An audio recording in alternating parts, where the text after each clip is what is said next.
Hello students, welcome to cartography IAS. मैं Nitish Bhardwaj modern history में deal कर रहा हूँ।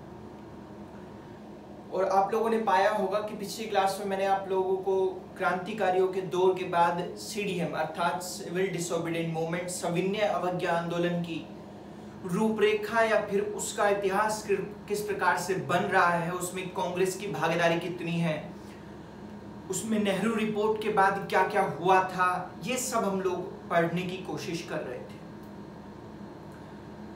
अगर उसके बाद का मैं इतिहास की चर्चा करूं तो आपको मैंने पिछली क्लास में बताया था कि सीडीएम का दौर इस समय आने वाला है, क्योंकि मैं उसकी भूमिका को तैयार कर रहा था वहां पर।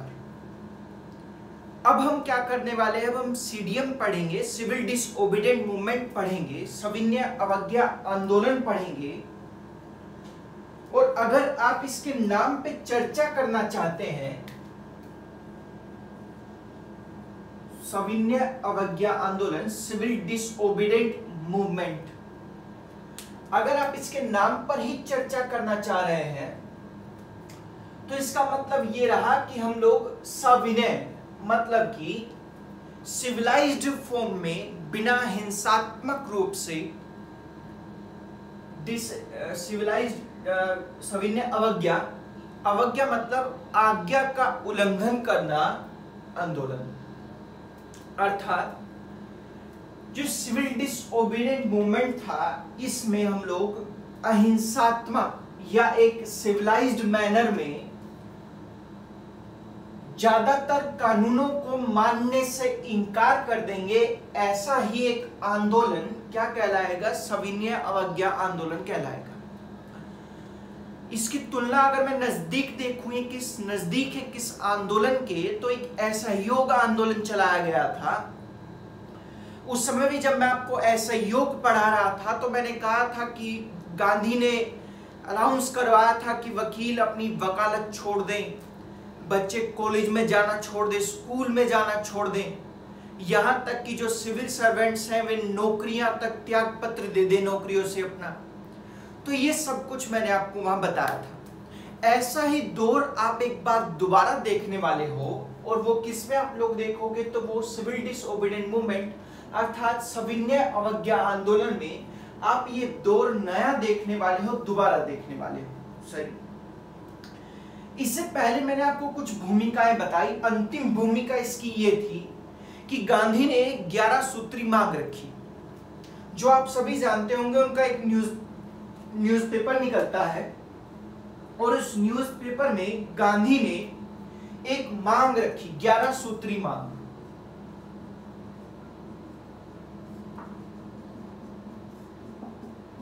इन मांगों को अगर मैं देखूं तो क्रमशः मैं 3 हिस्सों में बांट सकता हूं। पहली मांगे जो सामान्य व्यक्ति के लिए थी, दूसरी मांगे बुजुर्गा लोगों के लिए थी, और तीसरी मांगे किसानों के लिए थी। अगर मैं इन मांगों में बहुत आपको इंपॉर्टेंट बताऊं तो पहली ये थी कि रक्षा जो व्यय है, वो जो सिविल व्यय है उसमें 50% तक की कमी की जाए, जो मादक पदार्थ है उनके आयात पर रोक लगाई जाए, यहां तक कि जो कपड़ा है उसके आयात को भी निश्चित किया जाए, क्योंकि आप सभी जानते हो कि हमारे यहां से ही कपड़ा बेसिकली ले जाया जाता था, कॉटन कपड़ा रंगीन करके बनाकर, और हमारी मार्केट में बेचा जाता था। इससे हमारे किसानों को तो थोड़ा बहुत लाभ हो रहा था, परंतु बाजार को बेहद ज्यादा नुकसान हो रहा था। अगर कोई लोकल आदमी ही किसान से कॉटन खरीदे और कपड़ा बनाए तो ज्यादा फायदेमंद है, बाकायदा कि आपका कॉटन बाहर जाए और बाहर से कपड़ा बनकर फिर वापस आए। इसमें सबसे महत्वपूर्ण मांग ये रखी गांधी ने, जो आगे भी आपको एक बार और पढ़ने को मिलेंगी। गांधी ने कहा कि इसमें जो राजनीतिक, ध्यान दीजिएगा आप शब्दों पे थोड़ा सा, जो राजनीतिक बंदी हैं, पॉलिटिकल जो प्रिजनर्स हैं, उनको रिहा कर दिया जाए। और एक सबसे महत्वपूर्ण मांग ये थी किसानों के लिए, सामान्य वर्ग के लिए, कि नमक से कर हटा दिया जाए तथा नमक बनाने का जो सरकारी काम है, आज से उसे सामान्य वर्ग को सौंप दिया जाए। अर्थात जो नमक की मैन्युफैक्चरिंग होनी है, नमक जब बनना है तो वो सार्वजनिक क्षेत्र नहीं बनाएगा, अर्थात गवर्नमेंट नहीं बनाएगी, वो प्राइवेट भी बना सकते हैं, क्योंकि हमारा अधिकार है नमक पर। गांधी ने इन 11 सूत्री मांगों में ये मांग करते हुए कह दिया कि अगर आपने मेरी 11 सूत्री मांगों को सही से नहीं माना तो मैं एक आंदोलन चलाऊंगा। अब गांधी ने आंदोलन की धमकी दे दी है, सही। यहां पर ब्रिटिश सरकार ने जो ये गांधी 11 सूत्री मांग कह रहे हैं, ब्रिटिश सरकार ने इन 11 सूत्री मांगों को नहीं माना। साथ ही साथ में मानना तो बहुत दूर की बात, गांधी को इसके लिए कोई परमानेंट आंसर भी नहीं दिया। अब जब गांधी को इनका आंसर ही नहीं मिल रहा है कि माना जाए या नहीं माना जाए, तो इसका मतलब सामान्य वर्ग ये समझेगा कि गांधी की बातों को नहीं माना गया है। तो पहला कारण आपके सामने निकल कर आ गया कि सीडीएम में 11 सूत्री जो मांग की जा रही थी गांधी के द्वारा, उसे ब्रिटिश सरकार ने इग्नोर कर दिया, माना नहीं। दूसरा, अगर सिंपल सा पूछा जाए आपसे, तो नेहरू रिपोर्ट याद कीजिए, और नेहरू रिपोर्ट को भी मानने से मना कर दिया गया। अब आप देखिए कि नेहरू रिपोर्ट में सभी दल यानी सर्वदल के हिसाब से रिपोर्ट बन रही थी। भारतीय सचिव ने चुनौती दी थी, चुनौती को हमने पूर्ण करके दिखाया था, फिर भी नहीं माना गया। दूसरा, हम साइमन कमीशन के खिलाफ हो रहे हैं, हम पूर्ण स्वराज मांग रहे हैं, याद कीजिए आप लाहौर अधिवेशन में, ठीक है। और इसी समय सबसे महत्वपूर्ण था, संसार में महामंदी का दौर था। बच्चों, मंदी क्या होती है? जब डिमांड एंड सप्लाई के चक्र में परिवर्तन होता है, जब सप्लाई कम हो जा रही है, डिमांड ज्यादा हो जा रही है, तो उस समय मंदी का माहौल नहीं हो पाता, उस समय महंगाई का माहौल हो जा रहा है, ठीक है। तो यहां पर अगर आप देखोगे तो इस समय महामंदी थी पूरे बाजार में, और महामंदी के इन सब के चलते सीडीएम की शुरुआत की जाएगी, सविनय अवज्ञा आंदोलन की शुरुआत की जाएगी। यहां पर मार्च के महीने में कांग्रेस का एक अधिवेशन होगा, और इस कांग्रेस के अधिवेशन में गांधी को पूर्णतः जिम्मेवारी दे दी जाएगी कि किस प्रकार से आपको सविनय अवज्ञा आंदोलन को चलाना है, कब चलाना है, कहां चलाना है, कैसे चलाना है। ये सविनय अवज्ञा आंदोलन को कौन डिसाइड करेगा? तो महात्मा गांधी डिसाइड करेंगे। कार्यकारिणी की बैठक हुई थी बेसिकली कांग्रेस की, उसमें ऐसा कहा गया। अब ये तो आपको समझ में आया कि सीडीएम की शुरुआत हम लोगों को किन बेसिस पर देखने को मिलती है। अब इसी समय गांधी ने क्योंकि मांग रखी थी नमक की, इसलिए गांधी ने एक बड़ा बढ़िया और इंटरेस्टिंग टॉपिक चुना। गांधी को समझना हर किसी के बस की बात है ही नहीं है। यहां तक कि जो उपनिवेशवाद है और जो आपका साम्यवाद है, ये दोनों के दोनों गांधी पर अलग अलग टिप्पणी करते हैं, लेकिन मैं बाखूबी तौर पर कह सकता हूं कि गांधीवाद उपनिवेशवाद और साम्यवाद दोनों पर भारी था, क्योंकि उपनिवेशवाद और साम्यवाद दोनों को ही समझ में नहीं आ रहा था गांधी की चीज क्या है, करना क्या चाहता। अब मैं आपको ये सेंटेंस जब बोला हूं तो आप मुझसे क्वेश्चन करना चाह रहे होंगे कि ऐसा क्यों कह रहे हैं आप। तो सुनिए, गांधी ने सीडीएम या अपनी 11 सूत्री मांगों में नमक का जिक्र किया है। इससे पहले आप लोग देख पा रहे होंगे कि गांधी कहीं पर भी सीधा हिस्सेदारी नहीं कर रहा है। अगर रिपोर्ट की बात आई तो नेहरू रिपोर्ट के नाम से जाना गया, यहां तक कि सदस्यता में भी गांधी नहीं थे। जब सुभाष चंद्र बोस और पंडित जवाहरलाल नेहरू ने पूर्ण स्वराज की मांग की तो पीछे से गांधी थे, लेकिन फ्रंट पर नहीं आए थे। तो यहां पर अगर आप देख रहे होंगे तो गांधी अभी तक पूरे बैक में है, फ्रंट पे है ही नहीं है। इस बीच गांधी कर क्या रहे हैं? तो इस बीच गांधी भारत भ्रमण कर रहे थे, लोगों से मिल रहे थे, उनकी आशाओं को आकांक्षाओं को जान रहे थे, उनकी तकलीफों को समझने की कोशिश कर रहे थे। तो गांधी आप सभी जानते हो असहयोग आंदोलन एक असफल आंदोलन के रूप में उभरा था, क्योंकि गांधी ने वहां पर यह कहा था कि 1 साल की सफलता मैं आपको दिलवा दूंगा अगर आपने तन्मयता से इस आंदोलन में साथ दिया तो, लेकिन नहीं मिली।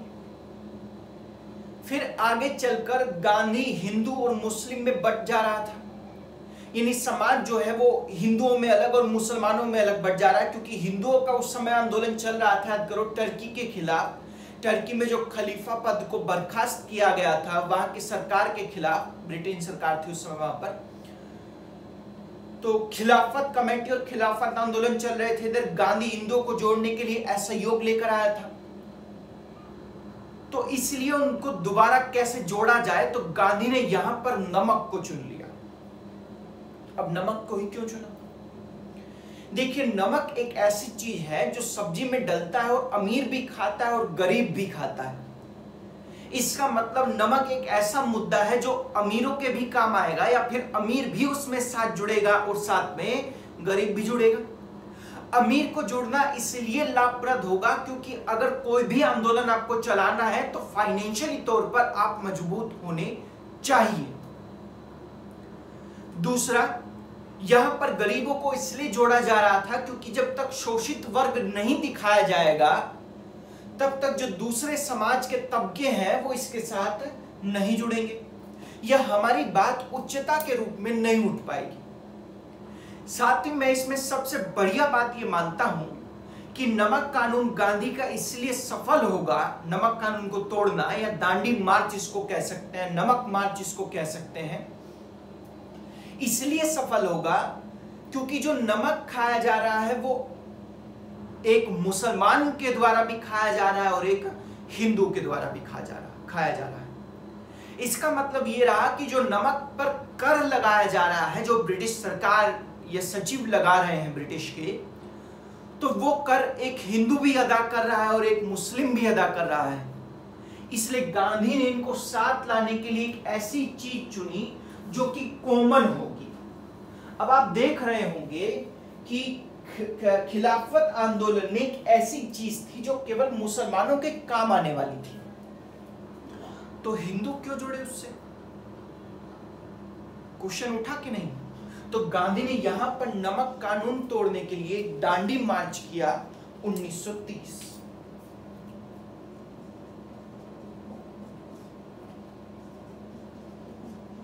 सांकेतिक था,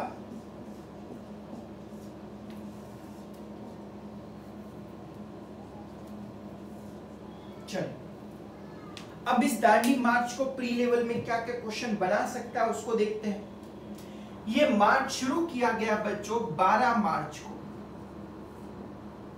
दांडी मार्च, और ये भी मार्च, याद करने में आसानी रहेगी आप लोगों को। यहां पर ये शुरू किया गया 12 मार्च को।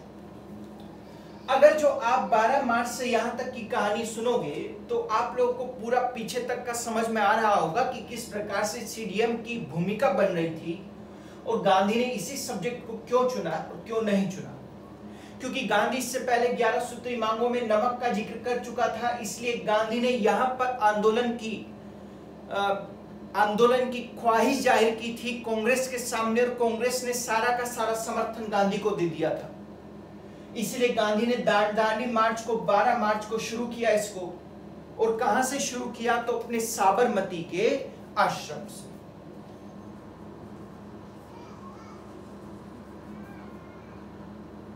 बिहार पीसीएस में पूछा गया क्वेश्चन है।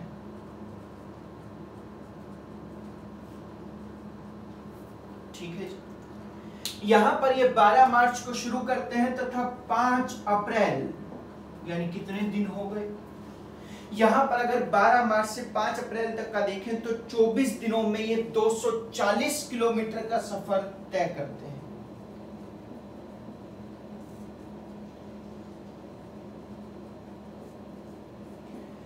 ये 5 अप्रैल के दिन बच्चों कहां पहुंचे तो दांडी पहुंचे। ये समुद्र का किनारा था। 5 अप्रैल को तो ये पहुंचे हैं, परंतु क्वेश्चन ये बनाया गया कि इन्होंने नमक कानून कब तोड़ा। तो आप यहां पर ये नहीं लिख सकते कि इन्होंने 5 अप्रैल को नमक कानून तोड़ दिया था, तो ऐसा नहीं। ये 5 अप्रैल को पहुंचे तो जरूर है, परंतु नमक कानून जब तोड़ेंगे तो दिन होगा 6 अप्रैल का। 6 अप्रैल को इन्होंने मुट्ठी भर नमक बनाकर नमक कानून को तोड़ दिया। तथा इन्होंने वहां पर भाषण देते हुए कहा कि हर एक गरीब तथा हर एक शोषित व्यक्ति का अधिकार है, उसके देश का समुद्र है, उस देश का पानी है, इसलिए वो उससे नमक बनाएगा और उसको खाएगा। यहीं पर ही गांधी ने आह्वान करते हुए कह दिया कि जो बच्चे कॉलेज में जा रहे हैं, स्कूल में जा रहे हैं, वो सब उसका बहिष्कार कर दें। जो वकील हैं सब अपनी वकालत को छोड़ दें।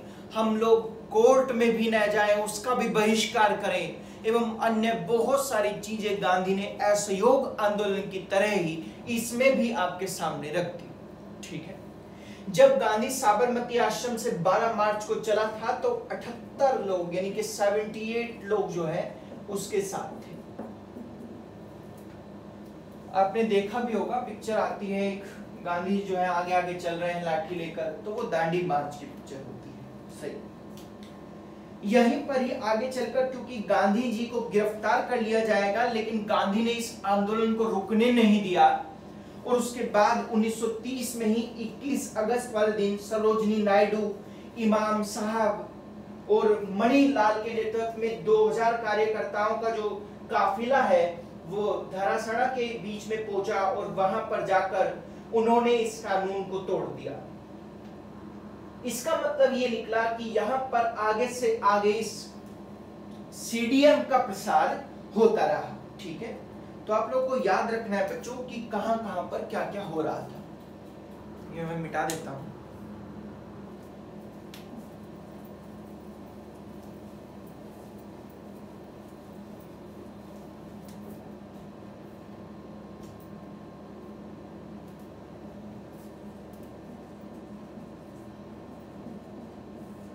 ये जो मणिलाल आपने देखे होंगे, ये गांधी जी के पुत्र हैं, सरोजनी नायडू,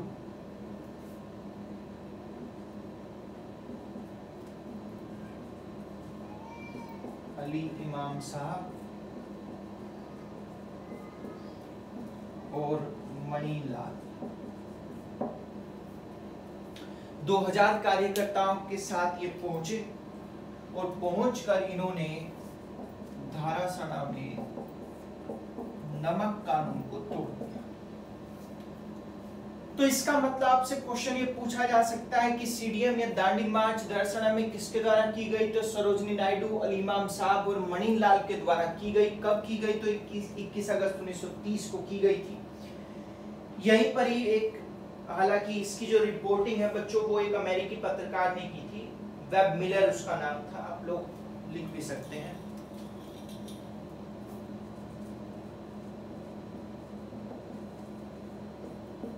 वैसे तो क्वेश्चन बड़ी उच्च कोटि का है, ये बहुत ढूंढ कर निकालने वाला क्वेश्चन है। ये आपसे पूछ सकता है कि इसकी जो रिपोर्टिंग है वो किस अमेरिकी पत्रकार ने की थी? तो वेब मिलर ने की थी इसकी रिपोर्टिंग। हालांकि इसमें एक क्वेश्चन बड़ा महत्वपूर्ण बनता है कि इसी के जरिए अगर उत्तर पश्चिमी सीमांत यानी बलूचिस्तान में देखा जाए तो बलूचिस्तान में रेड शर्ट मूवमेंट चल रहा था एक, तो ये किसने चला रखा था? तो खान अब्दुल गफ्फार खान, नाम सुना होगा आपने, दी फ्रंटियर गांधी कहते हैं इनको, बादशाह खान इनका नाम था बेसिकली। उधर उड़ीसा में अगर देखा जाए तो आप लोग इसको नोट कर दीजिए, उधर उड़ीसा में अगर देखा जाए तो चंद्रबंधु चौधरी ने इसको शुरुआत किया था, नमक कानून को तोड़ा था। तमिलनाडु में अगर देखा जाए तो सी राजगोपालाचारी तमिलनाडु में नेतृत्व करते हैं इस आंदोलन का। केरला में के कृपलनम्मन जो है इसका नेतृत्व करते हैं। कहां पर? तो केरला में। यहां पर बहुत सारी घटनाएं हमने सीडीएम में देखी। सही, अब मैं बीच बीच में सीडीएम भी चलाऊंगा और आप लोगों के यहां पर चर्चा करूंगा राउंड टेबल कॉन्फ्रेंस की। देखिए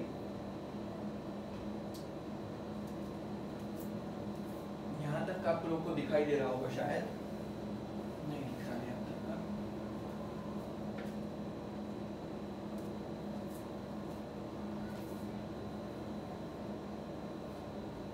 दिख रहा है। चल,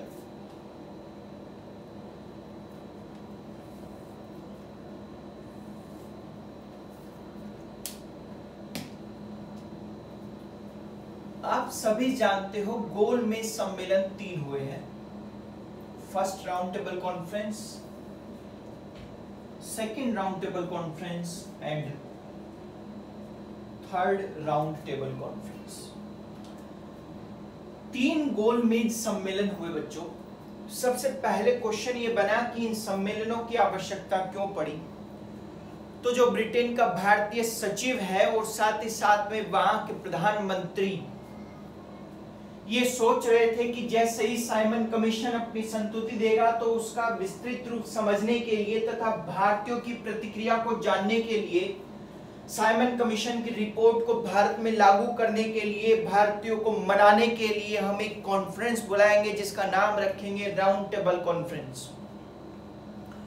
अब यहां पर ये क्वेश्चन वैसे आपके प्री तो नहीं आएगा, लेकिन फिर भी मैं बता दे रहा हूं आपको, क्या यहां पर सचमुच में एक राउंड टेबल था? तो नहीं बच्चों, यहां पर सचमुच में एक राउंड टेबल नहीं था, क्योंकि अगर देखा जाए तो राउंड टेबल में जब आप रीजनिंग पढ़ते होंगे तो आप पाते होंगे कि राउंड टेबल में अगर मैं बिठा रहा हूं किसी व्यक्ति को, तो मैं ये नहीं कह सकता है कि ईस्ट में है, ये वेस्ट में है, या फिर ये कहां बैठा हुआ है कहां नहीं बैठा हुआ, सब बराबर है। यहां पर इस तरह से मैं ये नहीं कह सकता कि यहीं से इसका सिरा शुरू हो रहा है राउंड का, या नहीं कह सकता यहां से शुरू हो रहा है, यहां से शुरू हो रहा है, ये प्रमुख है, ये प्रमुख है।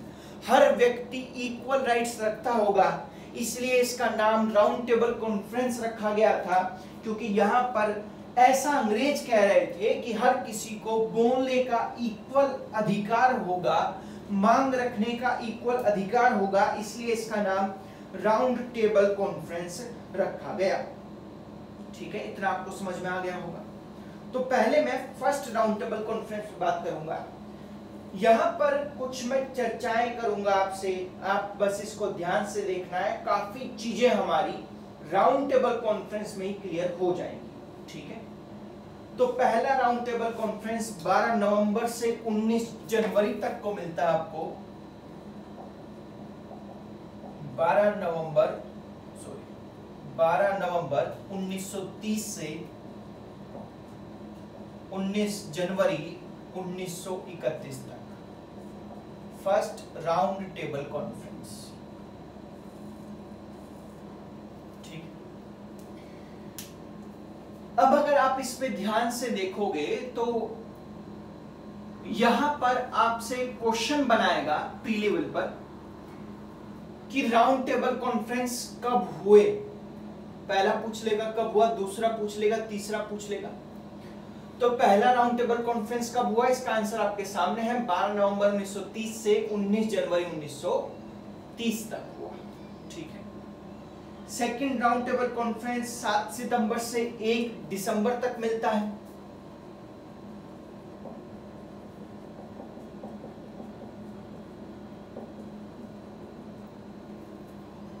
सेकेंड राउंड टेबल कॉन्फ्रेंस कब हुआ, तो 7 सितंबर से 1931 से 1 दिसंबर 1931 तक ये चल रहा है।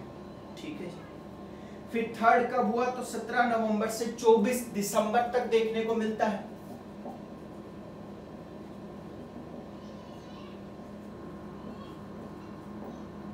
कब, तो 1932 में। तो यहां पर पहला आपका क्वेश्चन ये बना सकता था कि कब हुआ, तो आपको आंसर पता चला कि पहला राउंड टेबल कॉन्फ्रेंस 12 नवंबर 1930 को से लेकर 19 जनवरी 1931 तक हुआ। दूसरा 7 सितंबर से लेकर 1 दिसंबर 1931 तक हुआ। और तीसरा 17 नवंबर 1932 से 24 दिसंबर 1932 तक यहां पर थर्ड राउंड टेबल कॉन्फ्रेंस हुआ है। ठीक है बच्चों, दूसरा क्वेश्चन आपसे बना सकता है कि कहां पर हो रहे थे ये राउंड टेबल कॉन्फ्रेंस, क्या यहीं हो रहे थे, बाहर हो रहे थे, यहां हो रहे थे तो कहां, और बाहर हो रहे थे तो भी कहां। तो जरा सुनिए, ये जितने भी राउंड टेबल कॉन्फ्रेंस है 3 है, ये लंदन के जेम्स पैलेस में हो रहे थे। ये भी कहां पर हो रहा था, तो लंदन के जेम्स पैलेस में। ये भी कहां पर हुआ, तो लंदन के जेम्स पैलेस में हुआ। ठीक है, तो इसका मतलब आप लोगों को सारे तो याद करने की आवश्यकता नहीं है, उसको याद भी हो रहा होगा। कि पहला राउंड टेबल कॉन्फ्रेंस कहां हुआ, तो लंदन का जेम्स पैलेस में हुआ। दूसरा भी कहां हुआ, तो लंदन में हुआ, जेम्स पैलेस में हुआ। तीसरा भी कहां हुआ, तो लंदन में, जेम्स पैलेस में हुआ। ठीक है। अब आप सभी जानते हो कोई भी नया कॉन्फ्रेंस हो रहा है या फिर नया पुल बनता है, नई रोड बनती है, तो उसका उद्घाटन होता है। तो यहां पर भी कॉन्फ्रेंस हो रही थी, तो जाहिर सी बात है सेरेमनी होगी, एक उद्घाटन होगा। तो आपसे पूछा जाएगा कि यहां पर सेरेमनी के लिए कौन आया। तो आप लोग याद कीजिए कि जॉर्ज फिफ्थ जो यहाँ के राजा हैं वो यहां पर आएंगे, क्योंकि सबसे उच्च पद है उनके पास। इसलिए सेरेमनी में हिस्सा कौन लेगा या उद्घाटन कौन करेगा, तो उद्घाटन किसने किया, तो जॉर्ज फिफ्थ ने किया। ऐसे मैं कह सकता हूं सेकंड का भी उद्घाटन किसने किया, जॉर्ज फिफ्थ, और थर्ड का भी उद्घाटन किसने किया, तो जॉर्ज फिफ्थ। क्योंकि सबसे ऊंची पोस्ट है, इसलिए महत्वपूर्ण उद्घाटन इन्हीं के द्वारा किए जाएंगे। तो ऐसा नहीं, अगर बच्चों एक बार मैं इस कॉन्फ्रेंस का उद्घाटन कर चुका हूं तो जाहिर सी बात है ये भी राउंड टेबल है, ये भी राउंड टेबल है और ये भी राउंड टेबल कॉन्फ्रेंस है, इसलिए उसका उद्घाटन एक ही बार किया जाएगा। तो पहली में आप लोगों को याद रखना पड़ेगा कि उद्घाटन किसने किया, तो जॉर्ज फिफ्थ ने यहां पर इसका उद्घाटन किया है। सही। दूसरा, यहां का अध्यक्ष कौन बना, इसका प्रेसिडेंट। राउंड टेबल कॉन्फ्रेंस का प्रेसिडेंट या अध्यक्ष कौन बना, तो यहां का जो इस समय का प्रधानमंत्री है वो यहां का क्या बना, तो अध्यक्ष बना, प्रेसिडेंट बना। ठीक है। और उसका नाम था रैमजे मैकडोनाल्ड।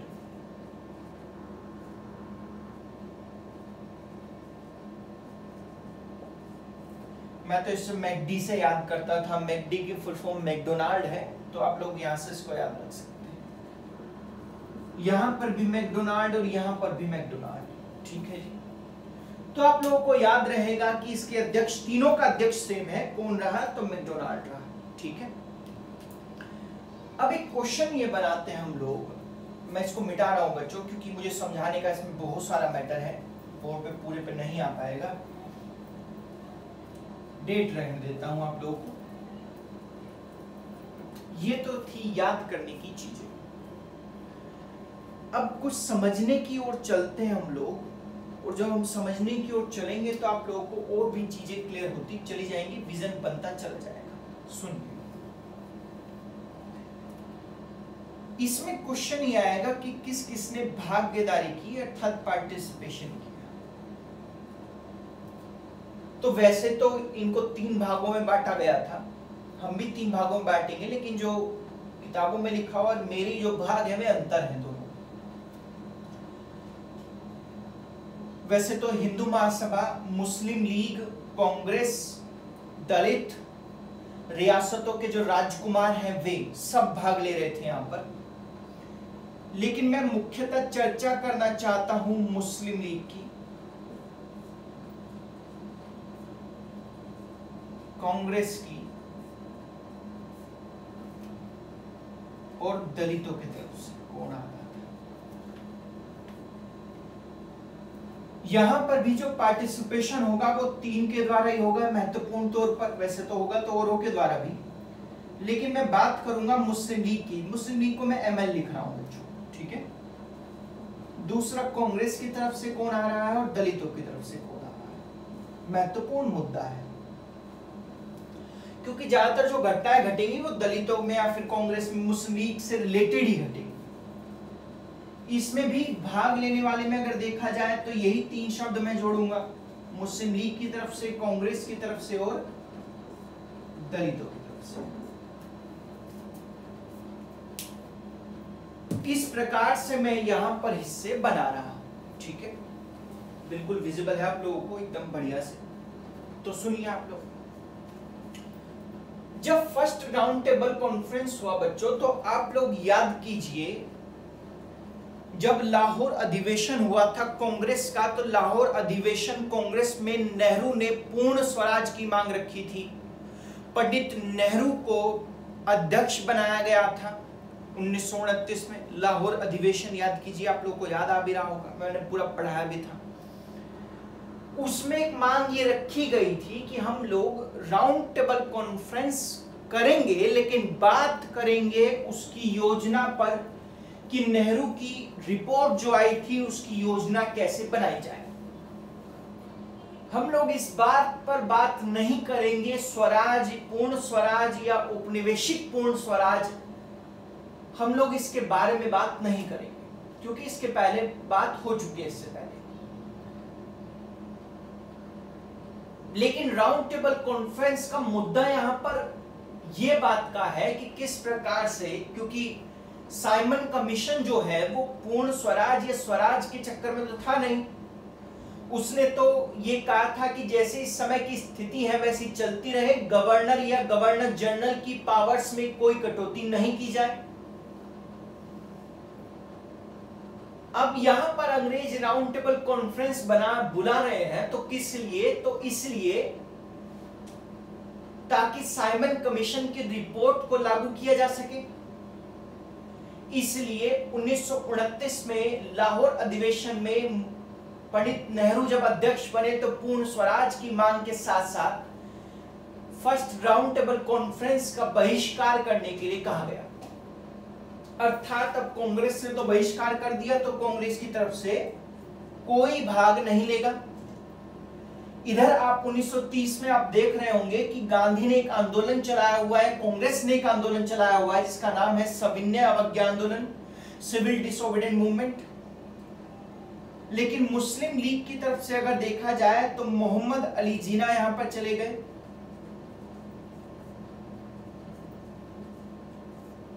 और दूसरा दलितों की तरफ से अगर देखा जाए तो डॉक्टर B.R. अंबेडकर यहां पर चले गए। तो कांग्रेस की तरफ से फर्स्ट राउंड टेबल कॉन्फ्रेंस में किसी ने भागीदारी नहीं ली।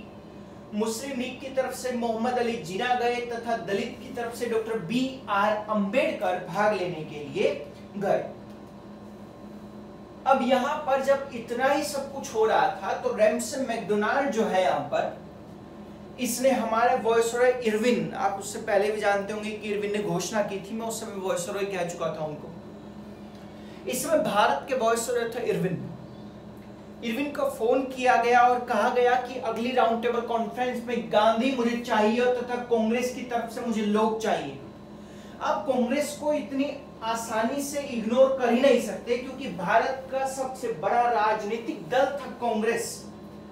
अगर आप इस कांग्रेस को इग्नोर कर रहे हो तो इसका मतलब आप ये रहा कि आप भारत की नब्ज को इग्नोर कर रहे हो। तो यहां पर इरविन के ऊपर सारी जवाबदेही आ गई कि वो किस प्रकार से गांधी को सेकंड राउंड टेबल कॉन्फ्रेंस में भेजेगा। इसलिए इरविन ने क्या काम किया, यहां पर गांधी को मिलने के लिए बुलाया। 15 दिन की बातचीत चली और 5 मार्च को आगे चलकर सेकेंड राउंड टेबल कॉन्फ्रेंस में क्यों किए जाएंगे, ये देखो दिखाई दे रहा है नहीं नीचे का, आप लोगों को बिल्कुल दिख रहा होगा। 5 मार्च 1931 यहां पर एक समझौता हुआ जिसे गांधी इरविन समझौता कहते हैं।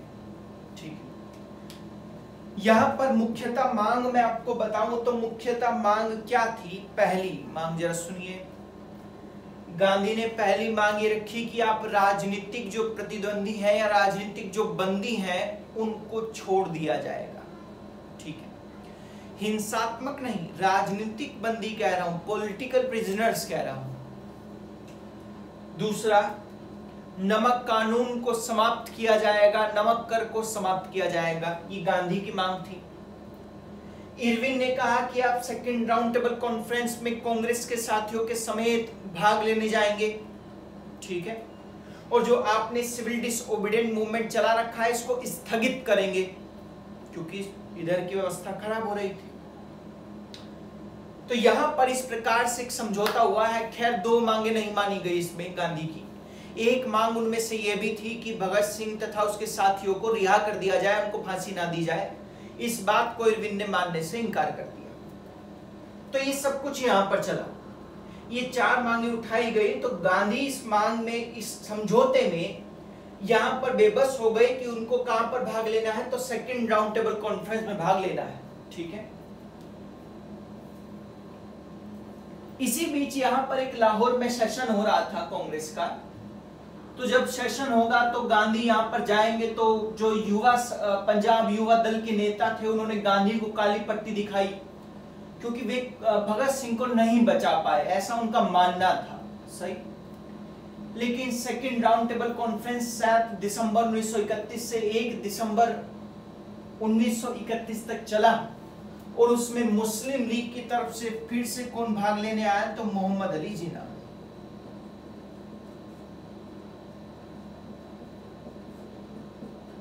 कांग्रेस की तरफ से भाग लेने के लिए कौन गए, तो कांग्रेस की तरफ से भाग लेने के लिए गए महात्मा गांधी। ठीक है, दलितों की तरफ से कौन गए, तो डॉक्टर B.R. अम्बेडकर गए। ठीक है, गांधी गए थे तो SS राजपुताना इस जहाज में बैठकर ये लंदन पहुंचे थे। ठीक है बच्चों, अब यहां पर वायसरॉय ने कहा था कि कांग्रेस के साथी भी आपके साथ जाएंगे, तो गांधी के साथ लोग गए थे। गांधी के साथ महादेव देसाई गए थे, इनके सचिव हैं महादेव देसाई गांधी के। मदन मोहन मालवीय जी गए थे इनके साथ, देवदास गांधी गए थे इनके साथ, घनश्याम दास बिड़ला गए थे, और मीराबेन गई थी। ठीक है, तो इनके साथ जो महिला गई थी वो मीराबेन गई थी। मैंने आपको बताया कि गांधी के साथ साथ कौन कौन गया था। अब जैसे यहां पर SS राजपुताना से गांधी लंदन उतरे, तो गांधी सीधा गए यहां के अध्यक्ष, राउंड टेबल कॉन्फ्रेंस के अध्यक्ष रैमसे मैकडोनाल्ड के पास, और जाकर कहने लगे कि मुझे पूर्ण स्वराज चाहिए, बताओ तुम देश को कब आजाद कर रहे हो। उसी के पीछे पीछे डॉक्टर B.R. अम्बेडकर पहुंचे, और डॉक्टर B.R. अम्बेडकर ने मांग रखी कि मुझे दलितों के लिए पृथक निर्वाचन चाहिए। जैसे कि आप लोग पाते हो कि 1905 के बाद जब 1906 में मुस्लिम लीग बना, तो 1906 में मुस्लिम लीग ने मांग रखी पृथक निर्वाचन की मुसलमानों के लिए। ऐसे डॉक्टर B.R. अम्बेडकर कह रहे थे क्योंकि दलितों का उत्थान करना है, दलितों को विशेष रूप दिखाना है, विशेष तबका समाज में दिलाना है, इसलिए जो है आप उनको पृथक निर्वाचन दे दीजिए। लेकिन यहां पर गांधी और अंबेडकर की कहा सुनी हो गई, यहां तक कि अंबेडकर ने गांधी को मनुवादी इस राउंड टेबल कॉन्फ्रेंस में करार दे दिया था कि आप मनुवादी हो। अब ये चर्चा दूर तक थी, इसलिए गांधी यहां पर डॉक्टर B.R. अम्बेडकर से नाराज हुए और नाराज होकर वापस लौट आए। तो सेकेंड राउंड टेबल कॉन्फ्रेंस में भी कोई सफलता हाथ नहीं लगी, हमको पूर्ण स्वराज की चर्चा ही नहीं हो पाई, और स्वराज की तो बहुत दूर की बात है। इसलिए यहां पर ये राउंड टेबल कॉन्फ्रेंस भी पूरी तरह से धराशायी हो गई। जैसे ही गांधी वापस आए, तो गांधी जैसे वापस आएंगे तो आप याद कीजिए 5 मार्च 1931 को गांधी इरविन समझौता हो रहा था, और गांधी की मांगे मैंने आपको बताई थी, इरविन की मांगे बताई थी आपको। लेकिन इस समय जब वापस आ रहे हैं गांधी, तो इरविन का ट्रांसफर कर दिया गया, और इरविन का ट्रांसफर करके यहां पर वैलेंटाइन को नया वायसरॉय बना दिया गया। उस वैलेंटाइन वायसरॉय ने गांधी इरविन समझौते को मानने से इनकार कर दिया, जिसकी वजह से गांधी वापस आकर दोबारा अपना सविनय अवज्ञा आंदोलन शुरू करते हैं। और ये शुरू करते हैं कब से, तो 1 जनवरी 1932 से 7 अप्रैल 1934 तक।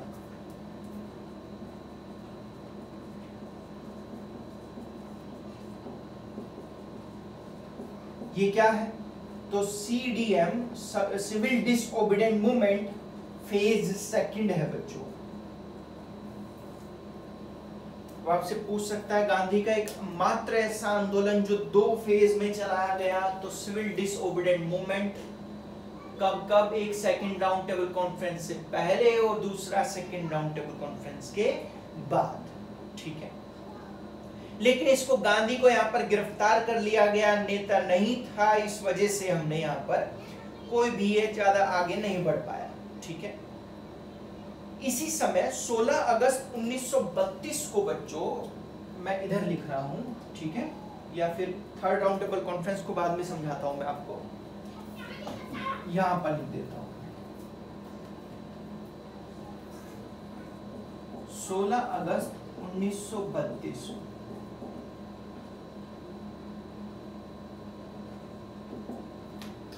अच्छा, मैं आपके कमेंट देखना पसंद कर रहा हूं। जो यूपीपीसीएस के बच्चे हमारे जो क्लास देख रहे हैं, आप लोग कमेंट कीजिएगा, ठीक है, क्योंकि मेरा और आपका जुड़ाव बच्चों जो है वो कमेंट से ही है। आप अगर सामने मेरे होते तो मेरे क्लास लेने का ढंग कुछ और तरीके से होता, क्योंकि मैं आपके फेस को समझ पाता, पढ़ पाता, मैं आपसे कुछ ऐसे क्वेश्चन पूछता जो हमारे बीच में बॉन्डिंग पैदा करते, जो इतिहास और आपके बीच में सेतु का काम करते। लेकिन वो क्वेश्चन के आंसर थोड़े बड़े हो जाते हैं, इसलिए कमेंट सेक्शन में आप दे नहीं पाते हो। इसलिए मैं वो क्लास में, जब ऑनलाइन क्लास ले रहता हूँ, तब पूछता भी नहीं।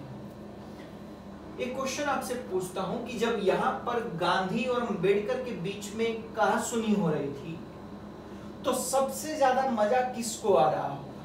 मोहम्मद अली जिन्ना को आ रहा था या अंग्रेजों को आ रहा था? तो आप लोग कमेंट में आंसर दीजिएगा। उसी आंसर से एक वाक्य निकलेगा 16 अगस्त 1932। सॉरी बच्चों, तो 16 अगस्त 1932 का एक वाक्य निकलेगा यहां से। और इसमें हुआ क्या? इसमें बच्चों सांप्रदायिक निर्णय, कम्युनल गिफ्ट, ये आया। इसमें दलितों को, माइनॉरिटी को, दलितों को पृथक निर्वाचन दिया गया।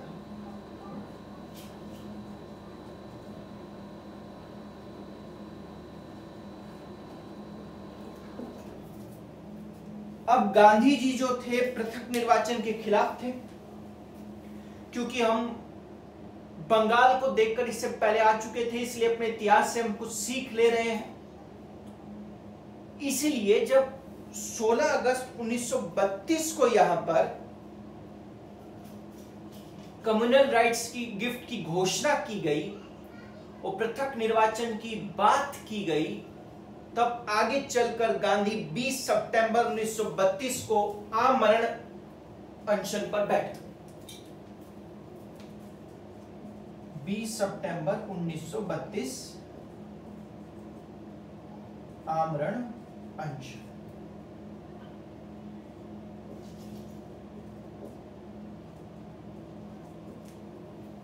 किसके खिलाफ? तो कम्युनल गिफ्ट के खिलाफ। 4 दिन में इनकी तबीयत बेहद ज्यादा खराब हुई, तो डॉक्टर BR अम्बेडकर को कुछ नेताओं ने आपस में बातचीत की ताकि वे बीच का रास्ता निकाल सकें। इसलिए 24 सितंबर 1932 को एक पूना समझौता हुआ। बेसिकली जब गांधी जी आमरण अनशन पर बैठे थे तो ये जेल में थे, पुणे की जेल में। तो यहां पर इस समझौते को हम लोग किस नाम से जानते हैं? तो हम लोग इसे पूना समझौता के नाम से जानते हैं, ठीक है। तो यहां पर एक पूना समझौता हुआ, और इस पुणे समझौते में हुआ क्या? तो गांधी और अंबेडकर के बीच में माना जाता है, और इसमें 18% सीटें रिजर्व कर दी गई माइनॉरिटी के लिए, तथा प्रांतीय विधानमंडल में बच्चों 147 सीटें आवंटित की गई, बांटी गई दलित वर्ग के लिए, ठीक है। तो मुख्यतः 2 बातें थी इसमें पूना पैक्ट में, पूना समझौते में। ऊपर लिख रहा हूं मैं इधर की तरफ, 147 जो सीट है वो आवंटित की गई किसके लिए? तो दलित वर्ग के लिए, तथा केंद्रीय लेजिस्लेटिव असेंबली में बच्चों 18% सीट जो है वो रिजर्व्ड कर दी गई, किसके लिए? तो माइनॉरिटी के लिए, ठीक है। अंबेडकर भी इससे खुश हो गए। तो यहां पर आप लोगों ने देखा कि किस प्रकार से 2 राउंड टेबल कॉन्फ्रेंस में इस प्रकार की घटनाएं घटने लगी।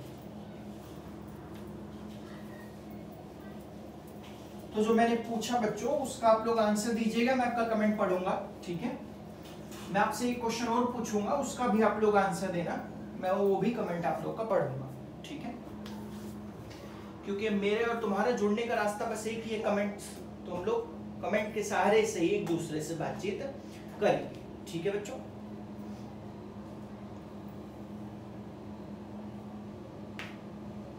चलिए आगे देखते हैं।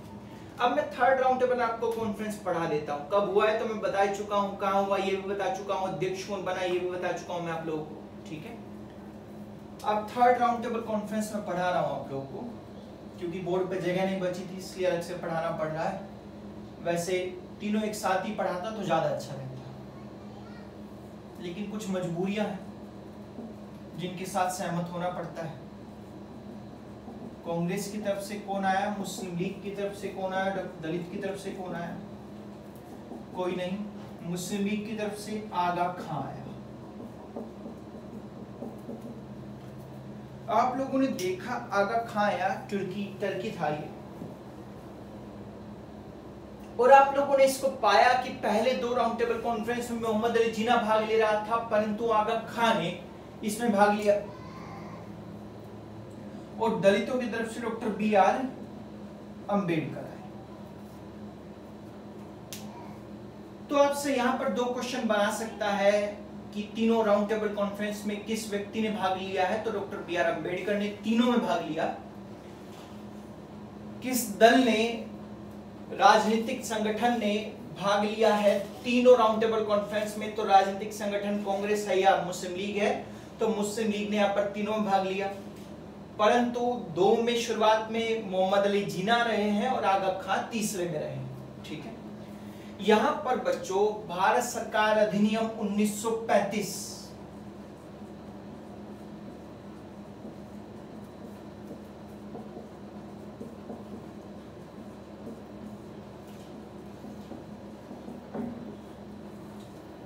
आप लोग याद कीजिए, भारत सरकार अधिनियम 1935, इंडियन गवर्नमेंट एक्ट 1935, इसका ड्राफ्ट जो है वो थर्ड राउंड टेबल कॉन्फ्रेंस में तैयार किया गया। प्रारूप कैसा होगा अधिनियम 1935, ठीक है। तो यहां पर बच्चों इस प्रकार से कुछ कार्य किए गए। इसमें सबसे महत्वपूर्ण ड्राफ्ट में बात रखी गई, आप लोग ध्यान से सुनना, इतिहास के लिए बड़ी महत्वपूर्ण है, कुछ घटनाएं भी घटित होंगी। मैं पॉलिटिकल हिस्सेदारी नहीं बता रहा हूं इसमें, केवल इतिहास से रिलेट कर रहा हूं। प्रांतीय चुनाव की बात की गई इसमें, राज्यों में प्रोविंशियल इलेक्शन। तो इसमें जब प्रांतीय चुनाव की बात की गई तो यहां पर चुनाव हुए, ड्राफ्ट बना 1932 में, अधिनियम बना 1935 में, तथा चुनाव हुए 1937 में।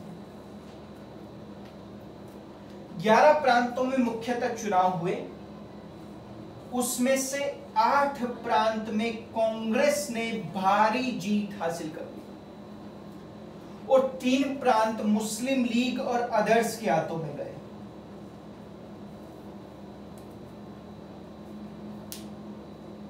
अब भैया यहां दिक्कत आ गई कुछ। क्या दिक्कत आ गई?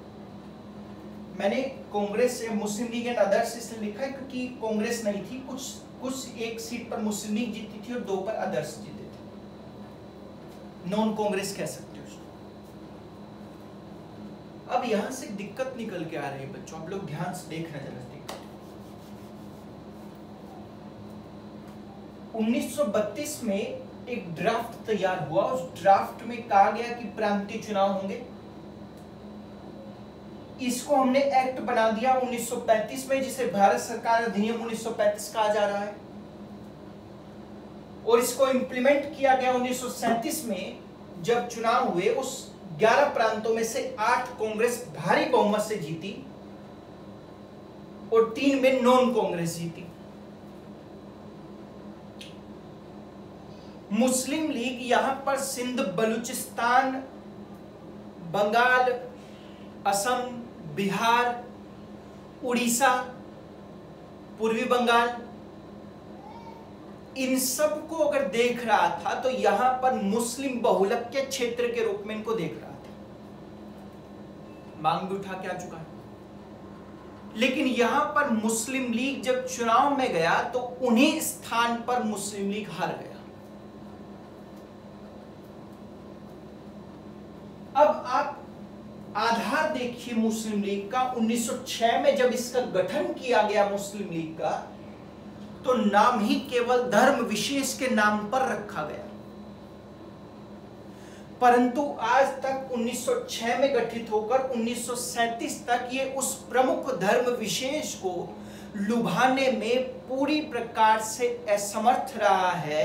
इसका मतलब इसके आधार पर ठेस लगेगी या नहीं लगेगी? अब इसका भी आंसर आप यस या नो में दे सकते हैं कमेंट में, ठीक है बच्चों। तो अगर मैं कहूं कि इसके आधार पर ठेस लगेगी तो ये कांग्रेस सरकारों का समर्थन करेगा या उसके विरोध में होगा, तो 100% विरोध में होगा। उसी समय यहाँ के वायसरॉय, 1939 की बात कर रहा हूं, इसी समय यहाँ के वायसरॉय ने घोषणा कर दी कि भारत जो है सेकेंड वर्ल्ड वॉर में हिस्सेदारी करेगा, और हमसे बिना पूछे इसकी घोषणा कर दी। इसलिए कांग्रेस ने क्या काम किया, जितने भी यहाँ पर लीडर्स थे, 8 कांग्रेस जो जीती थी प्रांत, उन सब ने 1939 में इस्तीफा दे दिया। और जब इस्तीफा दिया तो मुस्लिम लीग ने इसको बच्चों, इसी दिन को मुस्लिम लीग ने क्या कहा, मुक्ति दिवस, ठीक है। अब आप लोग, मैं मुक्ति दिवस आपको क्यों बता रहा हूं? मैं सिर्फ इसलिए बता रहा हूं ताकि आप मुस्लिम लीग की मनी भावना को, मन की जो भावना है उनकी, उसको आप लोग समझ सकें, ठीक है। अब यहां तक तो मैंने आपको थर्ड राउंड टेबल कॉन्फ्रेंस में चीजें बताई।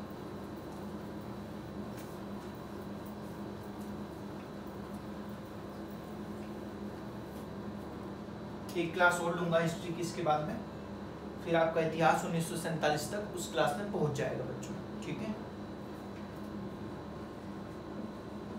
1940 में एक लाहौर अधिवेशन हो रहा है।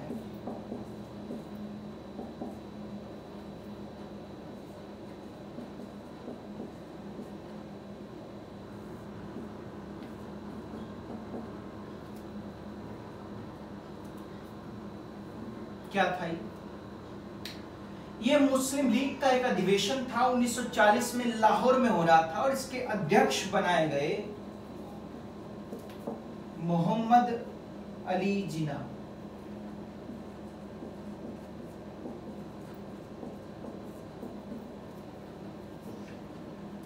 यहां पर जिसके प्रेसिडेंट मोहम्मद अली जिन्ना बने बच्चों, और इसमें पहली बार आइडिया ऑफ पाकिस्तान को सामने रखा गया,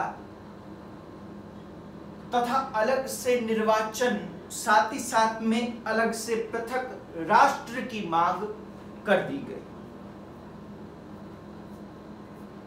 अब आपसे पूछा जाएगा कि आइडिया ऑफ पाकिस्तान सबसे पहले किसने दिया, तो मोहम्मद इकबाल ने दिया।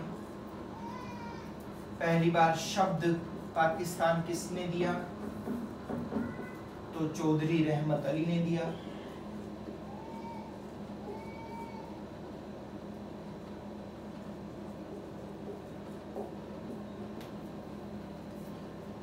ये तो थे आपके याद करने वाले क्वेश्चन। मैं अगर आपसी क्लास में होता तो मैं अवश्य पूछता कि लाहौर अधिवेशन की जो मांग थी, क्या वो इतिहास से प्रेरित होकर दी गई है, किसी घटना से प्रेरित होकर की गई है, तो आप लोग इसका आंसर मुझे लगता है बना पाते, ठीक है। इसके बारे में कुछ और भी बताऊं आप लोगों को, तो आगे चलकर मुस्लिम लीग ने कराची में एक और अधिवेशन किया। ये तो एक बताया मैंने आपको, 1943 में कराची में अधिवेशन हुआ, और इसमें एक नारा दिया गया बच्चों, डिवाइड एंड क्विट। बहुत बेकार नारा था।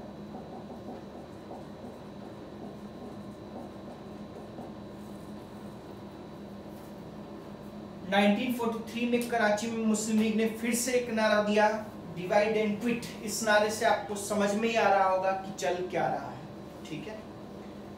तो बच्चों ये था आज की क्लास। अगली क्लास में जब मैं मिलूंगा तो कुछ हम लोग कैबिनेट मिशन की ओर मूव करेंगे और 1947 में भारत देश को हम लोग आजाद कराने की कोशिश करेंगे, ठीक है। तो बच्चों मुझे लगता है आज के लिए इतना ही। जो मैंने आपसे क्वेश्चन पूछे आप लोग कमेंट में जरूर आंसर दीजिएगा, क्योंकि मैं आपके कमेंट्स देखूंगा तो मैं जान पाऊंगा कि आप लोगों को कितना चीजों को फोकस आप लोग कर पा रहे हैं। तो बच्चों आज के लिए इतना ही। Thank you class, have a nice day.